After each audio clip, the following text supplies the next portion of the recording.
नमस्कार, मैं अर्चना तिवारी फिर से आप लोगों का EEW में स्वागत करती हूँ। आज की टॉपिक थोड़ी अलग है और आज हम ऑनेस्टी यानी कि ईमानदारी के बारे में बात करेंगे।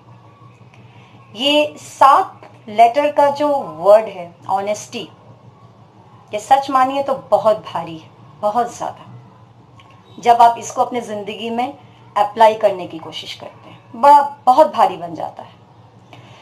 तो ये ऑनेस्टी है क्या? चलिए इसको समझने के लिए हमें समझना होगा कि हमारी सोसाइटी में कितने क्लास के लोग होते हैं। 3 क्लासेस ऑफ पीपल, जिसमें कि पहला क्लास है जो ऑनेस्टी कभी मानता ही नहीं, मतलब उनको डिसऑनेस्टी ही पसंद है हमेशा से। वो अपने रिश्तों में भी डिसऑनेस्ट होते हैं, वो अपने काम में भी डिसऑनेस्ट होते हैं, वो अपने दोस्ती में भी डिसऑनेस्ट होते हैं। जहां भी हैं रहे वो डिसऑनेस्टी का ही पाथ फॉलो करते हैं। उन्हें ऑनेस्टी बिल्कुल पसंद नहीं है।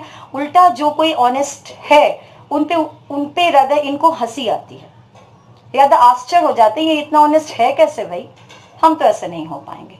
इनकी सोच ऐसी होती है। मानते हैं कम होंगे मे बी, बट ऐसे लोग हैं। सेकंड क्लास आता है जो जनरली डिसऑनेस्ट होना नहीं चाहता, ऑनेस्ट है और काफी दिन तक रहता है, पर किसी कारणवश, हो सकता है कोई प्रॉब्लम आ गई हो, या फिर फैमिली प्रेशर, या फिर सोसाइटी का प्रेशर, या परिवार में इतनी कमियां हो गई हैं जिसको पूरा करने के लिए, कुछ भी ऐसी मजबूरी के लिए वो ऑनेस्टी से डिसऑनेस्टी की तरफ चला जाता है तो ऑनेस्ट पर डिसऑनेस्टी की तरफ चला जाता है। ठीक है। तीसरा वर्ग या तीसरा क्लास वो जो कुछ भी कर लीजिए आप, वो ऑनेस्ट ही रहेगा, उसे आप डिसऑनेस्ट नहीं कर सकते। चाहे जितनी भी आप कोशिश कर लें उसे बेईमान बनाने की, या उसे बेईमानी का कोई काम कराने का, पर वो बेईमान कभी नहीं हो सकता। वो हमेशा ऑनेस्ट ही रहेगा, ईमानदार ही रहेगा। तो चलिए ऐसे लास्ट क्लास के बारे में जो हमने सुना, उसी के मतलब एग्जाम्पल को लेके एक आदमी के बारे में मैं बताऊंगी। ये भी एक सच्ची घटना है। मैं फैक्चुअल चीजों पे ज्यादा विश्वास करती हूँ, मुझे ज्यादा इंस्पिरेशन असली घटनाओं में ही मिलती है। कहानी किताब की घटनाओं में भी ठीक है, पर मैं हमेशा असली घटनाएं जो घटती हैं मेरे आसपास, मुझे हमेशा उनसे इंस्पिरेशन मिलती है और मैं उन्हीं घटनाओं को चाहती हूँ आप लोग सुने। तो ये कहानी उस आदमी की है जो कि बहुत मुश्किल दौर से गुजरा अपने बचपन से। उसकी चाइल्डहुड ही बहुत डिफिकल्ट थी। वो पुअर फैमिली का था। उसके फादर एक मामूली से किसान थे। तो किसानवश होने के कारण इसकी पढ़ाई भी बहुत मुश्किल से हुई इस पर्सन की। और इसका ऐसा हाल था कि ये मिट्टी पे के कॉपी किताब का भी व्यवस्था ये नहीं कर पा रहे थे, तो ये मिट्टी पे लकड़ी से ये लिखते और पढ़ते। कुछ दौर ऐसे ही गुजरा और अपने भाई को भी इसी तरह से उन्होंने पढ़ाया। ठीक है। इसी तरह से दोनों भाई मिलके मतलब बहुत ही एक टफ लाइफ उन्होंने अपना बिताया और अल्टीमेटली दोनों ही सक्सेसफुल हुए अपने अपने लाइफ में। बड़े वाले जो ब्रदर हैं, वो जिन्होंने अपने भाई को पढ़ाया, मैं कह रही हूँ, उन्होंने अपनी मतलब यूपीएससी के एग्जाम क्वालिफाई की और वो 50 के अंदर उनकी रैंकिंग थी और वो भी बहुत बड़े ऑफिसर बने। और उनके भाई को भी उन्होंने इतने मेहनत से पढ़ाया कि वो भी जाके एक बहुत बड़ी इंडियन एयरफोर्स में ऑफिसर बने और बहुत ही हाई पोस्ट पे जाके उन्होंने रिटायरमेंट भी अपनी ली। और even he took part in the Kargil, Kargil के युद्ध में भी उनकी पार्टिसिपेशन थी। तो आप देखिए यहाँ पे ये दोनों भाई कहाँ जाके पहुंचे, उनका ग्राफ कहाँ से कहाँ तक पहुंचे। अच्छा, अब इनके ये जो जो जो कैरियर जो था, इनके कैरियर लाइफ में इनको बहुत अपॉर्चुनिटीज मिली डिसऑनेस्ट होने की। आपको पता है जितनी ऊंचाइयों पे जाएंगे आप, उतना ही बेईमान होने का भी ऑप्शन आपके सामने बढ़ते जाता है। ठीक है। तो भ्रष्टाचार भी उतना ही ज्यादा बढ़ता है। तो इनको बहुत ऑप्शंस मिला इस तरह का मतलब रास्ता अपनाने का, पर इन्होंने कभी नहीं अपनाया, कभी नहीं अपनाया। एक मिडिल क्लास लाइफ ये बिताते रहे। हालांकि ये चाहते तो बहुत बड़ा, बहुत ही लग्जरियस लाइफ ये लीड कर सकते थे, पर इन्होंने नहीं किया। तो ये आदमी ऐसे ही रिटायर हो गया एक नॉर्मल लाइफ लेके, और now he is there. And ये कहानी किसी और की नहीं, बल्कि मैं अपने फादर की बता रही हूँ, मेरे पूजनीय पिताजी की कहानी है। तो अब बात, क्वेश्चन ये उठता है कि ऑनेस्टी से इनको मिला क्या? What did he get by being so much honest? इनको क्या मिला? पहला चीज तो ये मिला कि इनके तीनों बच्चे अपने अपने जगह पे आज बहुत ज्यादा सक्सेसफुल है, जहां भी है सक्सेसफुल है, ठीक है। और सही मायने में इनके तीनों बच्चे बहुत खुश हैं।